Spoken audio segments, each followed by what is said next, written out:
amazing how many people don't know what a Medal of Honor is. Some people, even some airmen, don't know that Luke was named after one of their own, Frank Luke Jr.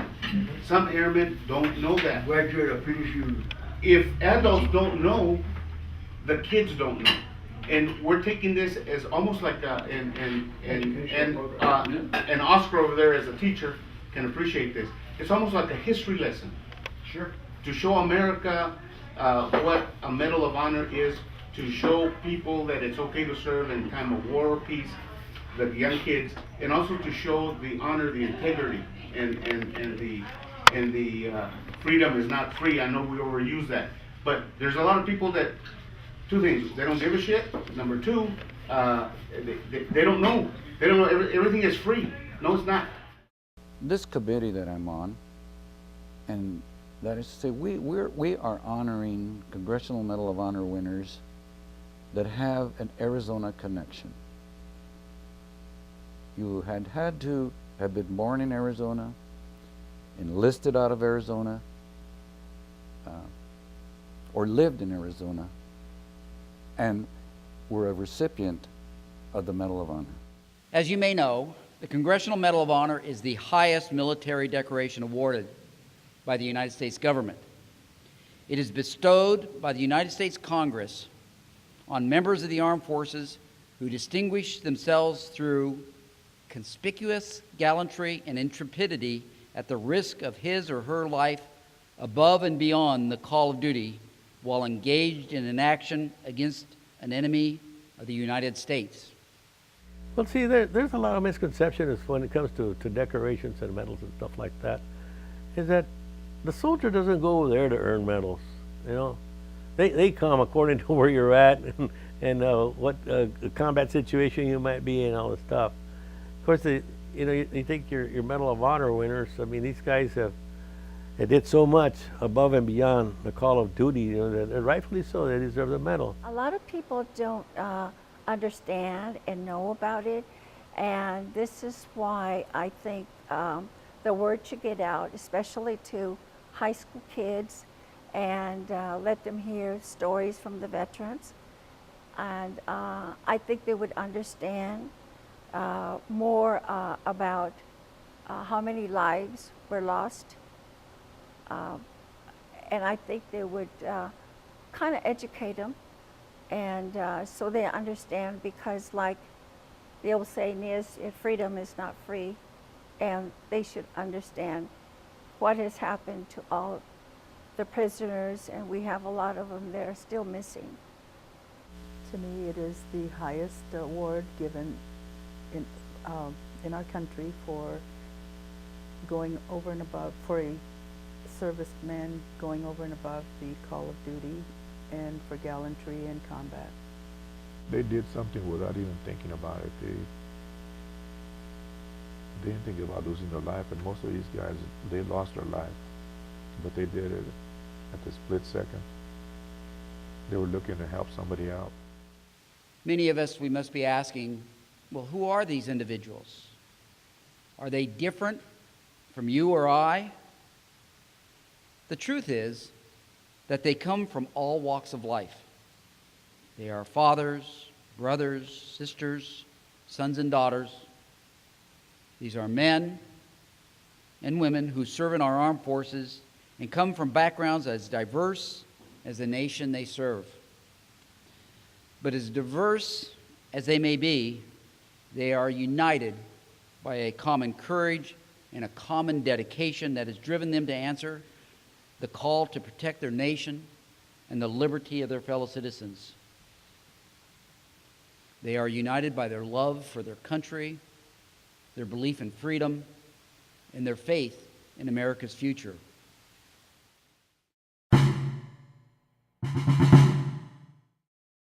When I went to Vietnam, I was 19 years old. I didn't know too much about, I didn't even know Vietnam was really Vietnam when I was drafted. I heard about Vietnam, but I couldn't picture myself in Vietnam. I went over there. Once I got there, I knew what Vietnam was all about. Of course, you know, I was in the combat unit. I was out in the rice paddies. I was a grunt, meaning that I was on the front lines. I've seen a lot of stuff that that anybody that was in the front line seen it. You know, it wasn't a good thing. But at the same time, you do a lot of good things.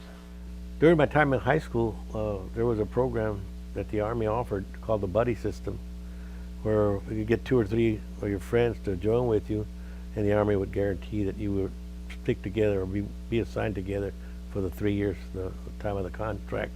The funny part about this thing was that when we went to the ROTC class, there was a master sergeant, a recruiter that came down. He had a 1955 Buick convertible, red, and it was sitting right in front of our military building. And he came to talk to us, especially the seniors. And he mentioned that the car that he had out there was paid by his the money that he got from jumping out of planes. He was a paratrooper.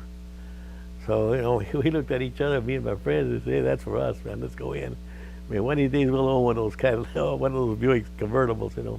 But that was something like a little ploy, you know, to get us in. This guy was so sharp, and we thought about it. Said, yeah, let's go join the paratroopers.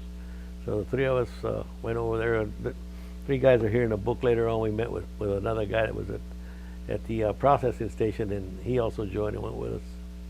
I went to 5th grade at St. Matthew's School and went there to 8th. 2 years at St. Mary's, and I needed to take a trade. I wasn't doing very good in academics, and that's how I could transfer to a different district, and I took a trade at Phoenix Union High School, vocational tech. And from there, I went into the sheet metal trade about a year after. 2 weeks after I turned out, I was drafted. And I served 1 year here at Fort Hood, Killeen, Texas. And then my last year was at Vietnam. I never told my folks this, but I volunteered for it because I couldn't handle the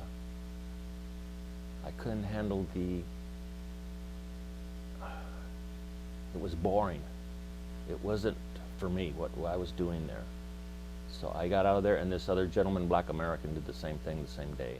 I myself was drafted in 1955. I got a 1952, 53, got out of high school. I served in Korea. I'm very lucky, I'm fortunate.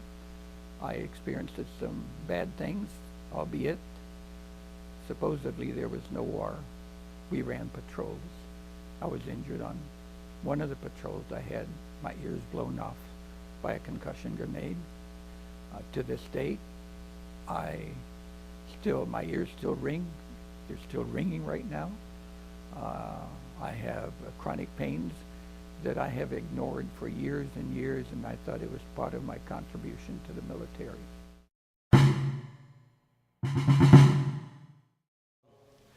I'm up here to say a few words, in particularly about a fellow soldier that grew up with me in Special Forces. His name was Roy Benavides, retired Master Sergeant, Medal of Honor winner. Roy and I were real good friends. And one day we were sharing the head table at a ceremony in a military installation. During this time, when Congress and Department of the Army or Defense said that we could be put in for other medals that were not given to us after the war, because when they fled Saigon, a lot of the records stayed there, a lot of records were destroyed, a lot of records were burned, left behind or whatever. Anyway, after my escape, my higher-ups wrote me up for the Congressional Medal of Honor. It was a great, great, distinguished privilege to have these people know that they had recommended me for the Medal of Honor. But during this ceremony that I was sitting there with Roy, sharing the head table, they flashed on the screen his citation. And if you've never, ever heard about Roy Benavides or his citation, it is unbelievable what this young man did. And I'll tell you a little bit about it. They were calling the dust off to go pick up some wounded Americans, some fellow Special Forces troops. When the helicopter arrived, the enemy also arrived. And they started shooting at Roy and the helicopter and everybody. Well, one of the helicopters took off because it got hit pretty bad. But in the process, Roy jumped out of the helicopter to retrieve the wounded Americans that were laying in the plains there in the field in the grass. Roy took about 8 bullets and multiple stabs, fought hand-to-hand combat with the enemy, killed about 5 or 6 of them, and still, when he was during the battle there, he still managed to get some of these guys back into the helicopter. When the pilots told him, Roy, we got to leave, he said, no, you're not leaving. He jumped again off the helicopter, went down there and got some more bodies, drugged them up, and in between the dragging of the Americans into the helicopter and fighting off the enemy with his bare hands, Roy finally succeeded in killing the enemy and getting all the Americans in that helicopter. And they hauled him in. When the helicopter was taking off, they grabbed Roy by his arms and they pulled him in. 8 bullet holes and multiple stab wounds. And I was very honored that I was his pallbearer at the funeral. But the thing that get me back is that after being there at that ceremony, I thought to myself, and I just couldn't, I just couldn't accept the fact that I had been recommended for the Medal of Honor. Compared to what Roy had done, I felt that I did not belong in this guy's ballpark. He was way out of my league. And so I told my higher-ups, I want you to take the papers, the recommendation of the Medal of Honor, and withdraw them. I'm probably the first American, not only to escape, but also to tell them to withdraw the papers and not bestow the Medal of Honor upon me. And when they asked me why, I told them the story of Roy Benavides. And my higher-ups said, and I still have that letter. It says, this just shows what a great person you are. You prefer to preserve the dignity of the medal. One of the things that amazed me was that a lot of people thought that this war had just started back in 62 or 63. And what actually happened was, since 1954, the North Vietnamese had been sending troops south, using the Ho Chi Minh Trail, the rivers, and all that stuff, to build little pockets of resistance all over the South, with weapons and caches and uniforms, communication systems. Everything was set up. So when the time would come, and this was the concept behind Ho Chi Minh, he wanted to do this, and his generals and all that, they said that's the way we're going to do it. And then when we really want to throw the government over and really unify the country, we'll have our people in places. And in every camp that was in South Vietnam, manned by U.S. troops, whether it was the Marines, Army, Navy, or whatever, they had people in there. And they got information from them. And you guys are kind of young, but I'll tell you, they would treat you real nice during the day, and at night they were your foes. And so, we couldn't very well win a war with something like that going on. And I got this from the guy that was interviewing me, the colonel that was interviewing me. He said, we didn't just start this war just now. We've been doing this since 1954 after the fall of Dien Bien Phu, when they ousted the French out, and then right after that, they started sending all these troops down south. And rightfully so, our camp was a good example. We'd recruit, not we, but our counterparts would recruit soldiers. They were already North Vietnamese soldiers in there, and they put on their uniform, and there was no way that we were going to win this war. I served in Lackland Air Force Base in Texas, and also Luke Air Force Base in Phoenix. And my job was, of course, to run a hospital unit, which I did, usually as a charge nurse and sometimes in charge of the hospital itself. at Lackland, it was not long after the Tet Offensive in '68, and so we had many, many casualties coming in. Our base was directly behind Kelly Airfield and also another landing area, and so we had sometimes huge numbers of airplanes coming in with medevacs, and they would bring them into the unit. The unit that I was on was a 50-bed unit, and we usually had anywhere from 60 to 75 patients that we squeezed in wherever we could. We were very, very good in locating enemy mortars, and they would fly airborne missions on, and they would napalm bomb the enemy. We could watch, we were up ahead of the front line a little bit, and we could watch the napalm and see after the napalm attack was over, we could see the North Koreans come out and heat their meals over the napalm that was still burning in. It's incredible what that does to your mind. I think 38,000 lives were lost in Korea. I don't know how many wounded. I think it was 58,000 in Vietnam. You got to do your job. Your job was to go look for the enemy and eliminate him. So that was our job. But again, we met a lot of good guys over there. A lot of friendships. A lot of good times. We don't talk about the bad times. We talk about the good times, which I think the bad times are up here. The good times you can talk about them, and that's, we all do that, and we all kid around about that.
We weren't very well welcomed.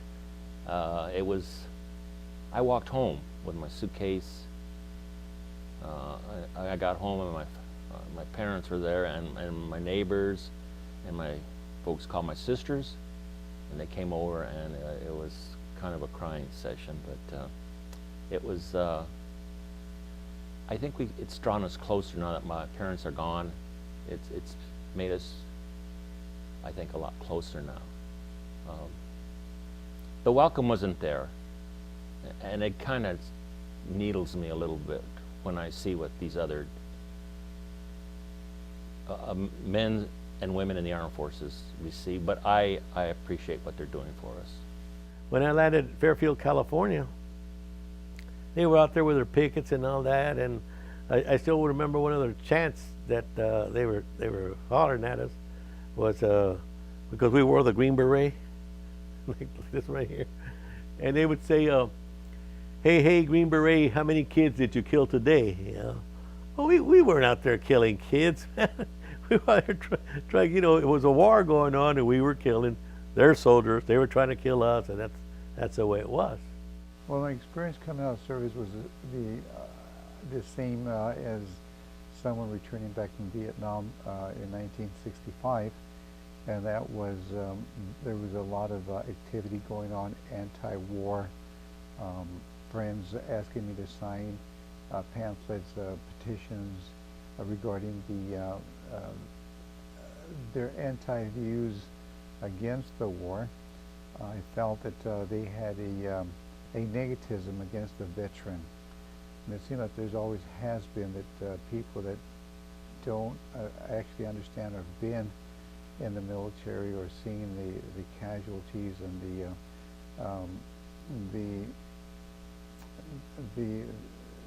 the hardships that the military brings to families that they don't quite understand the assistance that a veteran needs when he comes out of the military. The only thing you can do is just try to have a positive attitude, even though people don't treat you well. You know what you've done, and eventually they'll come around to treating you better. But don't give up, because we all need you, and we need you to do what you've been doing. When I came home, you didn't really go around telling everybody that you just came back from Vietnam, or it was something that you weren't supposed to be proud of. They put it in the back burner or whatever. Even among the guys that did go to Vietnam, you didn't, I remember ever hanging out with anybody. You sort of just stayed by yourself. If you did know somebody else, you would just quietly, be friends, but you didn't want everybody else to know about it. Now it's great that we have all these guys like the committee guys here that you can actually bullshit around with it and kid around it and know what they went through it, because you went through it, and it gives you a little bit of comfort. Also, when we came back, they called us names, and that's what you didn't want to talk about. You didn't want to say, "Hey, I went to Vietnam," or "I came back from Vietnam." And even with the family, you didn't want to. I didn't talk to my brothers or my sisters. My dad, even my dad was he was in the Marine Corps and the World War II, but I never talked to my dad about it.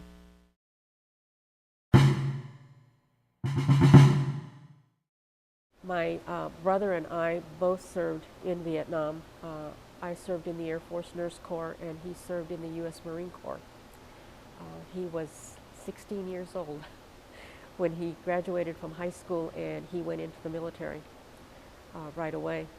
And he fortunately came back without any serious injuries, and did well until a few years ago when the Agent Orange problems began to manifest themselves.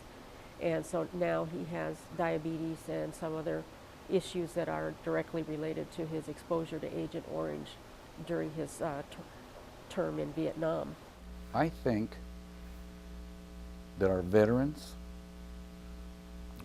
World War II now, Korea, Vietnam, Iraq, Afghanistan, I think that the government should hold nothing back in treating veterans coming back, whether they've lost a limb, whether something traumatic has happened and they're dealing with it emotionally, which can be, in your mind, just as horrible, I guess, as losing a limb. It's all in how the veteran views it.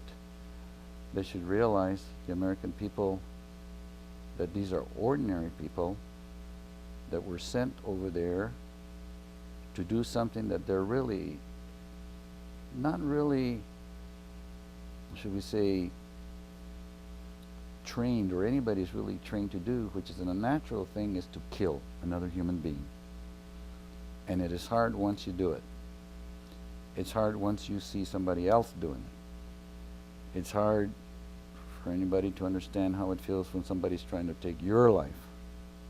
The trauma and the fright and the realization that you might close your eyes for good if you don't make it through a certain situation. And people, I realize it's hard for them to understand this since they are not experiencing it. Kind of like childbirth. They say you don't know what it's like until you experience childbirth. Well, the same goes for experiencing the war zone, the different things in a war zone too. Not just bullets and rockets and so forth. There are many things that happen in a war zone that attack our emotional stability. Doesn't mean you're not strong-willed, or that you're weak. Trauma is trauma. I was moody at work. There were some guys that would, after a while I couldn't handle it there more, and I would slam my hard hat. I was in construction. And I'd take my pistol belt tool off, my tools. I wanted to fight them. The foremen had to step in front of us, because I wanted to get it on right there, and I would have been thrown off the job. But I wasn't like that. I never was like that. But the fuse was really short. I couldn't stand sometimes the sarcasm that they threw at me. I could handle it for a while, but then after a while I couldn't. They kind of cornered me, and I wanted to, let's get it on. But there was something wrong with me, and my family saw it. And my nephew says, you need to go see a psychiatrist and to get evaluated and see what comes out of it. And I did, and I went to the Disabled American Veterans, and they helped me. And I got out of disability and assistance, and they directed me with a lawyer where I was having problems, and that was resolved without even having to go to court. But the agony for a year about that was just, they shouldn't have to put you through that, but they did. When you come back, it's difficult to forget where you've come from. You need to keep that in your heart and your mind, but you really can't make it you need to actually make a transition back to civilian life as soon as you can, being positive. I would think the need to really work on your moral being, your spiritual being is very important. That is because when you're faced with difficulties, you can face them much easier if you understand yourself. And it's difficult because there's so much things that a person sees when they're in the military that you won't see again in civilian life. But forgiving those that don't understand you, and just the education is very important, or the training on job, taking on a trade, and blending themselves right into public life, staying away from bad habits, bad crowds, is very important. You're not going to be all right. If you've been in combat, you're not going to be all right. You may say that to yourself, but you're not. It may take some time, and your family will notice there's a change in you, and take their advice, what they see. It's there, it's available for you. Don't let it slip away. Use it, and I think you'll be a lot happier that you did. You didn't hold it in. If I would tell any soldier coming back from the combat zone, which would be the easiest way to get back into normal American society and normal social life, is to be a little more, let's say, forgiving of yourself. Guilt is a terrible thing to carry because of maybe what a soldier has done in the combat zone, something he experienced. But it would make it a lot easier to go right away. If you're having issues and you're feeling bad, stop it immediately. At least start the proceedings to get a handle on it. The VA has been bad-mouthed a lot in the past, some of it well-deserved, some of it not. In my opinion, they have a good program going that deals with mental health, post-traumatic stress issues. I myself am in one of those programs. And I think the first thing that a veteran coming back from the war zone should do is seek help. Because if he doesn't, it affects his family life.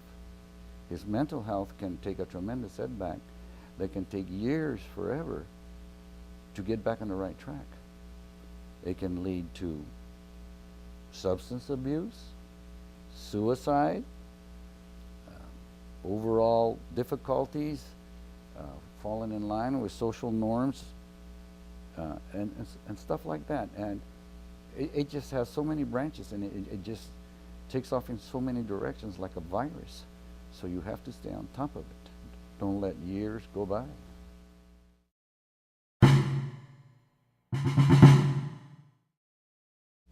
Right now, it's kind of hard for the average soldier being in Afghanistan or Iraq, because their turnaround time is more frequent than it was in Vietnam. See, you'd go do a tour in Vietnam, and you could come back and probably be home for a couple of years before they sent you back out again. And unless you volunteered, to go back, like I did. But some of these kids now, they go to Iraq, come back, and they tell them they're going to be home for a year or two, and no, in 6 months, in a lot of cases, in 6 months, they're back there again. And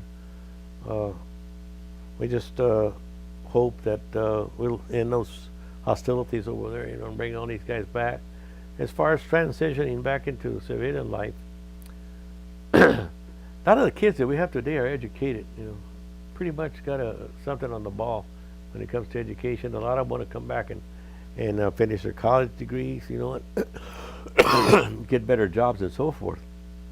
And this has happened because the Army is now more considerate in doing something for the soldiers of today than they were yesteryear when I was in. I think now with this war that's going on right now, I think it's a whole different deal that they turned it around 100%, where the country's coming together to support these veterans that are coming back or even going, and it's something they should have been done like that from day one. They done it for the World War II guys when they left and they came back. That was the biggest deal, the greatest generation they call them. And for the Korean guys, it wasn't all that great. For the Vietnam guys, it wasn't all that good. But for these guys, I mean, for the country to back them up as good as they're doing it, I mean, that's great. Everywhere you go, I mean, every place that you see them on TV, that we've been to the airport where they make a big deal when the troops come back. We've been on airplanes where people have actually given up their seats on first class, and they'll go to second class or economy. Because when I was in, you either got shot and it went through you. Now they have devices that they don't want to kill you. They want to maim you for life. And whatever feelings that I have stored inside of me are nothing compared to the young men that are coming back. They might not see anybody. They might not even have to shoot at anybody, but they got their head blown off, they got the ear blown off, they got a leg blown off, or an arm blown off. That's sad. What are we going to do for these young veterans coming back? That is a very, very, very, very hard question. How are we going to handle it? We're talking about the financial condition that this country is in, and yet we spend more money trying to kill people than we do trying to help the people that we send out as young people to go out and kill somebody else. Veterans coming back, wounded warriors especially, I don't believe that this country can do enough. We owe them a debt of, a great big debt of thanks, and I don't think any amount of what we do will be enough, ever. We see them coming back with no limbs, and it's amazing to me to see them and the attitude that they have, that they've served their country, and to them that was the highest award that they felt they've given to in the service of their country. So to me, we can always improve, and I hope that we will, that someday we can really, every American should put it in their heart that we need to help these veterans and their families, because it's hard being a family member and seeing your loved one come back that way when you know that you sent them off. The only gratitude that we have is that they did return. And I hope that everyone as an American can remember that. I don't think that the public is very much aware of how difficult it is for a soldier to return to civilian life. You can't train a guy to be a baker for so many years or so many months, and he becomes adequately efficient at being a baker. Take him out of his element, bring him back and expect him to be a shoemaker overnight. And that's kind of like what it is when you are trying to adapt to a new environment and something that's going to be permanent. And there's no instruction manual that shows you how to do that, step by step, how it's going to be painless, how it's going to be easier for you to be assimilated back into society. Will people know how you suffer in your head, what you experience? You desperately want somebody to know what you went through, yet the pace of life in the United States, the necessity to make a living. Some of us right away will start a family, get married and so forth. So we kind of hide our suffering back, stash it away in our consciousness, in our minds, and make it a very personal thing. And before you know it, years have gone by, and you're still trying to assimilate yourself into this atmosphere or situation you're in, and sometimes you don't make very much progress. So it is very hard, even though you now have a job, a career, and so forth, to fully get yourself out of the drama of war, get it completely erased out of your head, and be completely now back into society, peacetime society. I believe there is more and more need to recognize that a veteran coming back needs to be debriefed. More recent, Afghanistan, Iraq, there's more of a need for a veteran to be make sure that he is capable psychologically to return to civilian duty, as one would say, and that there's also avenues and jobs available for them, or at least some assistance for them, likewise to help them in their civic responsibilities, which is a home, their family, their health as they return into normal life.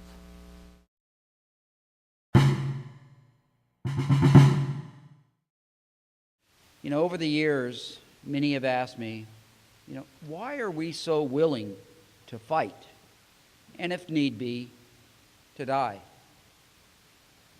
The answer to that question is as complex and yet as simple as the soul of America itself. We fight because we believe, not that war is good, but because it is sometimes necessary. Our soldiers fight and die not for the glory of war, but for the prize of freedom. The words of the philosopher John Stuart Mills perhaps said it best. War is an ugly thing, but not the ugliest of things. The decayed state of moral thought where one thinks that nothing is worth war is much worse. You see, a man who has nothing he cares about more than his own personal safety is a person who has no chance of being free.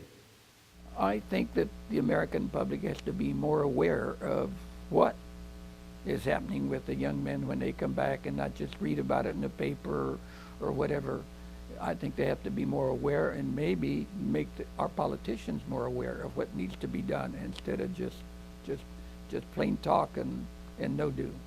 Well, I think that people should extend themselves out and learn about him and listen to him, because I think a lot of veterans feel that they're not being really recognized and appreciated what they've done and fought for our country. And I think the people should read more about the wars, and the high school kids, I think the teachers should educate them and let them know, just like we learned about the Civil War and things like that. So I think that they should be educated that way, so that the kids growing up will carry that on. The way that civilians treat soldiers now, returning from wars, Iraq, Afghanistan, I think it's a bit different than when I came home. I think now that people are more understanding of the plight of the American soldier. They realize that I think, in my opinion, that they're there beyond their wishes. And I know that these soldiers, everybody in the military has a political view, but you're taught to put that aside when you're doing your duty for your country. You do not question. I think that civilians are very, very much aware of the predicament that soldiers are in. They might not particularly like what they're doing, what they did over there, how they're being utilized by the government, but I think more or less civilians are more sympathetic to the American soldier now, especially since 9/11. They're willing to give a little bit more in their support, knowing we're over there to God knows what for, I guess to catch bin Laden. But I think that civilians kind of look at soldiers like soldiers have no choice. These guys are trapped and they have to go because they got put there by the government. However, they're not being called baby killers like a lot of us were in Vietnam. Different situation, different social atmosphere concerning the war. I believe that's the biggest thing that I have is that we don't forget the patriotism, that we don't forget from starting from 1775 up through now in the year 2000s. I think if everybody was to look at life where you can help somebody instead of just thinking of yourself, think of how much better the world would be if just be out there, and then it's not just I mean, these guys that did this, they didn't even know who the other guy that they were saving. I mean, they just knew that guy needed help, and they went out there and did something about it. It's like us, if we know somebody needs help, try and help them out. Don't say, well, I don't know that guy, just keep walking away. I mean, these guys are brothers. I mean, all veterans. We're all brothers. We might not know each other, but we're brothers to the end. And that's the way we should all be. Brothers and sisters. And if we could all help each other in some way, then how much, this world would be a lot better. I think it's about time that the public be aware.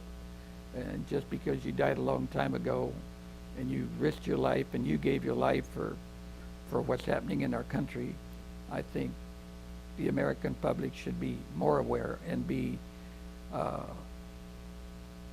maybe like some European countries that still they still honor their soldiers after years and years and years that go by. They remember wars gone by 200 years ago and so forth. I don't know if we have, aside from the Civil War, that we enact other things in regarding to that. We put some monuments up, maybe, and so forth. I know they have a Korean monument somewhere in California that I have visited. I went down there and brought back memories, and sometimes it brings back tears of what happens to the people that you served, and they never had a chance to come back. I'm very fortunate because I had come from a large family. I have a lot of love and support from my relatives, my sons, my daughters. I feel very loved and honored that I was able to do what I did, and I'm still here.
those of us that are veterans, those of us that have been in combat, and we have seen,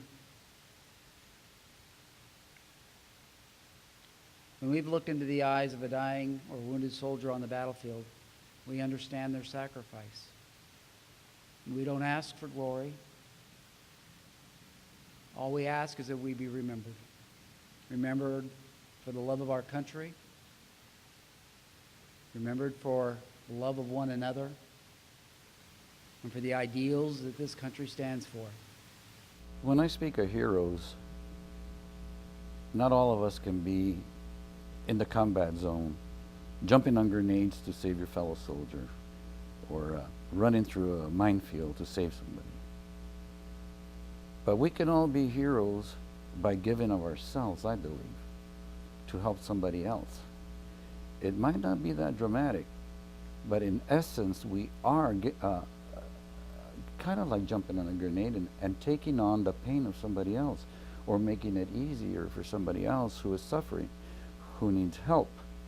And we can take a lesson by looking at what these guys did and applying it to our lives. Nothing is easy. There will be consequences when you help somebody, but it can be very gratifying because so many people in so many ways can benefit from your help.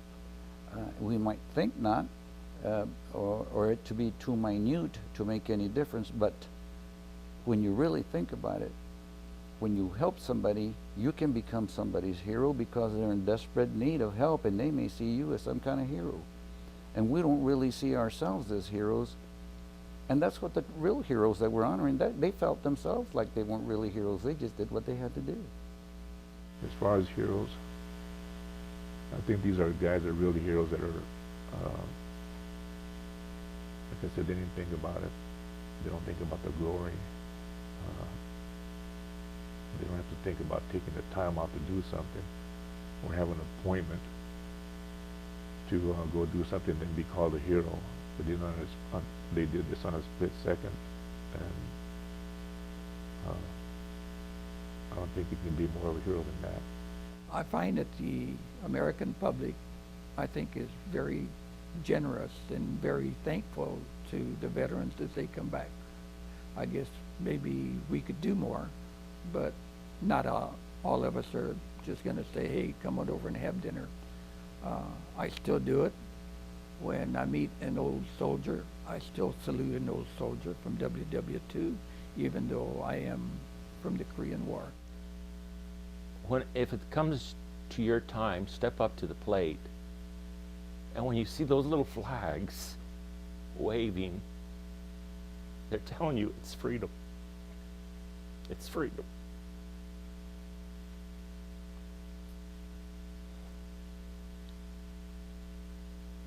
Oh, never forget it.